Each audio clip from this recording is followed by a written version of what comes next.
ঈদের দিন সাতক্ষীরায় তীব্র জোয়ারে খোলাপেটুয়া নদী ভেঙে যাওয়ার বাদ গত 2 দিনেও মেরামত হয়নি। তীব্র জোয়ারে লোকালয়ে পানি প্রবেশ করে 11টি গ্রাম প্লাবিত হয়েছে। ভেসে গেছে ছোট বড় অসংখ্য পুকুর ও অসংখ্য চিংড়ির ক্ষেত। পানিতে তলিয়ে আছে হাজার হাজার হেক্টর ধানের ক্ষেত। ক্ষতি হয়েছে কয়েক কোটি টাকার মাছ। এখনও বসতবাড়ি, উঠান ও বাড়ির আঙিনায় পানি থাকায় দুর্ভোগ চরম আকার ধারণ করেছে। বান্ডেল থাকলে প্রতি সেনমানিতে টাকা বাঁচবে। বিকাশ সেনমানি বান্ডেল কিনে জিতুন প্রতি লেনদেনে। ফলে উপকূলে ঈদ আনন্দ ম্লান হয়েছে। এখনো বসতবাড়িতে পানি থই থই করছে।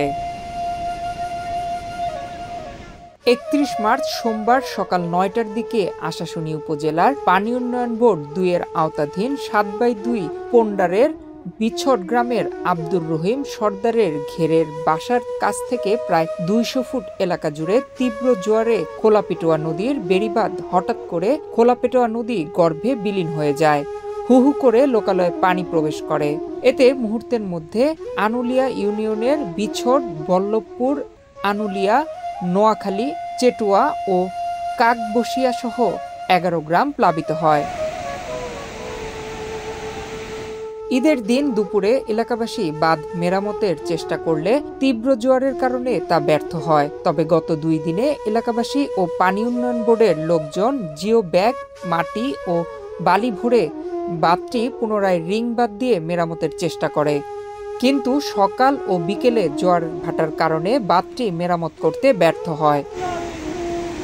ঈদ মানে হাসি, ঈদ মানে খুশি। কিন্তু সেই খুশির দিনে আশাশুনিয়া উপজেলার খোলপেটুয়া নদীর বাঁধ ভেঙে 10 গ্রাম প্লাবিত হয় উপকূলীয় মানুষের ঈদ আনন্দ অনেকটা ম্লান হয়ে গেছে। প্রবল বেগে জোয়ারের পানি লোকালয়ে প্রবেশ করে মুহূর্তের মধ্যে তলিয়ে যায় এলাকার চিংড়ি ঘের ও বসতবাড়ি।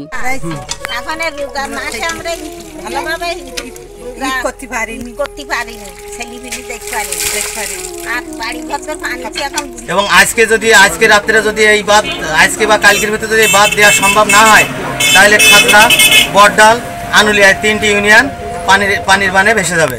সাতক্ষীরা পাওবো বিভাগ 1-এর আশাশুনি জোনের উপপ্রকৌশলী সৈয়দ রাশেদুল ইসলাম জানান, বেড়িবাঁধ ভাঙনের খবর পেয়ে এলাকাবাসী দ্রুত ঘটনাস্থলে এসে বাঁধটি নির্মাণের চেষ্টা করে। পানি উন্নয়ন বোর্ডের পক্ষ থেকে জিও ব্যাগের ব্যবস্থা করা হয়েছে।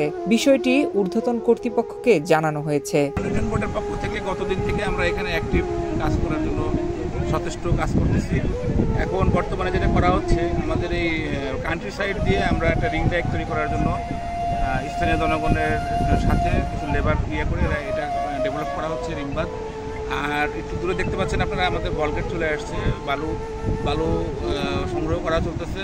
এটা আরও এরকম বোট আরও 4টা আসলে এগুলো বোট দিয়ে আমরা এই যে জিও টিউবগুলো দেখতে পাচ্ছেন এখানে রাখা আছে, জিও টিউবগুলো ভরে আমরা আশা রাখি যে আজকের ভিতরেই সন্ধ্যার সময় যে ভাটিটা হবে সেই ভাটিতে আমরা হয়তো ইনশাল্লাহ এটা সাকসেসফুলি পারতে পারব।